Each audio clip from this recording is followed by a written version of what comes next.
జమ్మూ కాశ్మీర్ రాజౌరి జిల్లాలోని బుధాల్ గ్రామంలో అంతుచిక్కని మరణాలపై దర్యాప్తును అధికారులు వేగవంతం చేశారు. 45 రోజుల్లో 17 మంది చనిపోవడాన్ని దృష్టిలో పెట్టుకుని గ్రామాన్ని పూర్తిగా తమ అధీనంలోకి తీసుకున్నారు. అన్ని కోణాల్లో విచారణ జరుపుతున్నట్లు చెప్పిన జమ్మూ కాశ్మీర్ ప్రభుత్వం త్వరలోనే మరణాల మిస్టరీని ఛేదిస్తామని తెలిపింది.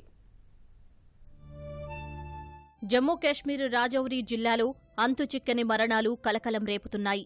జిల్లాలోని బుధాల్ గ్రామంలో నెలన్నర వ్యవధిలోనే 3 కుటుంబాల్లో ఏకంగా 17 మంది అనుమానాస్పద రీతిలో ప్రాణాలు కోల్పోయారు. మంగళవారం ఈ గ్రామానికే చెందిన ఇజాజ్ అహ్మద్ అనే 24 ఏళ్ల వ్యక్తి ఆరోగ్యం క్షీణించడంతో ఆసుపత్రిలో చేర్చారు.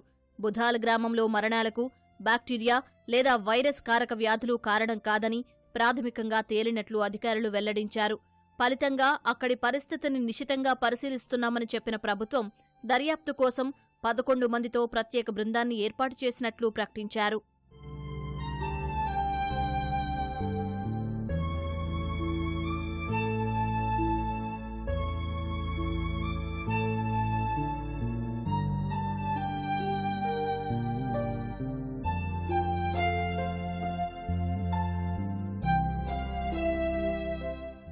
మరోవైపు మరణాల నిగ్గు తేల్చేందుకు అధికారులు ఆ గ్రామాన్ని కంటైన్మెంట్ జోన్గా ప్రకటించారు. ఇకపై గ్రామంలో ఎలాంటి ప్రభుత్వ ప్రైవేటు సమావేశాలు జరపకూడదని నిషేధాజ్ఞలు జారీ చేశారు.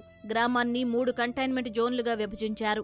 మరణాలు సంభవించిన కుటుంబాలను కంటైన్మెంట్ జోన్ 1లో పెట్టారు. బాధిత కుటుంబాల నివాసాలకు సీల్ వేశారు. బాధిత కుటుంబాల సన్నిహితులుగా గుర్తించిన కుటుంబాలకు చెందిన వ్యక్తుల నివాసాలను కంటైన్మెంట్ జోన్ 2లో చేర్చారు. వీరి ఆరోగ్య పరిస్థితులను వైద్యులు నిరంతరం పర్యవేక్షిస్తున్నారు. గ్రామంలో మిగిలిన నివాసాలను కంటైన్మెంట్ జోన్ 3గా ప్రకటించి ఇక్కడి ప్రజలు ఎలాంటి ఆహారం తీసుకుంటున్నారనే అంశంపై ఆరా తీస్తున్నారు.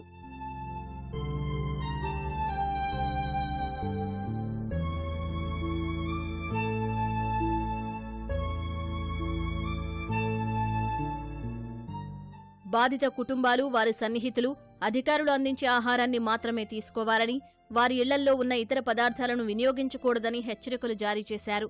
కేసు దర్యాప్తులో భాగంగా బాధిత కుటుంబాల ఇళ్లల్లో తినదగిన పదార్థాలన్నింటినీ స్వాధీనం చేసుకుని పరీక్షించాలని ప్రభుత్వం ఆదేశించింది.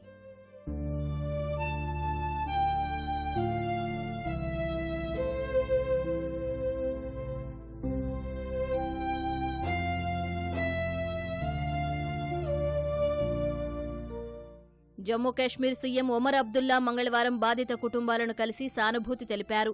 ఈ మరణాల వెనుక మిస్టరీని తెలుసుకునేందుకు దర్యాప్తు కొనసాగుతోందన్న ఆయన అన్ని ప్రశ్నలకు త్వరలోనే సమాధానం దొరుకుతుందని హామీ ఇచ్చారు.